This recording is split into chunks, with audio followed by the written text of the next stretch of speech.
Fundamentals of Sanatana பயிற்சி பட்டறை நேரடி மற்றும் இணைய வழி வகுப்புகள் டிசம்பர் 13 முதல் 17 வரை. Admission closes on 12th December. தொடர்புக்கு 7388824242. உலக அளவில் மொபைல் மற்றும் பிராட்பேண்ட் வேகம் குறைவாக உள்ள நாடுகளில் பாகிஸ்தான் இடம்பெற்றுள்ளதாக Okhla speed test global index தெரிவித்துள்ளது. ஜூலை முதல் இணைய சேவையின் வேகம் குறைவாக உள்ளதாக பாகிஸ்தான் வாடிக்கையாளர்கள் தெரிவித்துள்ளனர். உலகளவில் மொபைல் இணையதள வேகத்தை பொறுத்தவரையில் 100வது இடத்தை பெற்றுள்ள நிலையில் பிராட்பேண்ட் இணைய வேகத்தில் 146வது இடத்தை பாகிஸ்தான் பெற்றுள்ளது. Ookla speed test global index and cable தரவுகளை ஆராய்ந்த வேர்ல்டு பாப்புலேஷன் ரிவ்யூ பாகிஸ்தானின் சராசரி டவுன்லோட் வேகம் 7.85 Mbps ஆக உள்ள நிலையில் சராசரி மொபைல் டவுன்லோட் வேகம் 19.59 Mbps ஆக உள்ளது என்று தெரிவித்துள்ளது.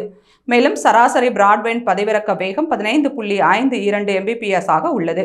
சீனாவில் ஃபயர்வாலை பயன்படுத்துவதால் தான் பாகிஸ்தானில் மொபைல் மற்றும் பிராட்பேண்ட் வேகம் குறைந்துள்ளதாக இணைய சேவை வழங்கும் நிறுவனங்கள் மற்றும் தொழில் நிறுவனங்கள் குற்றம் சாட்டியுள்ளன.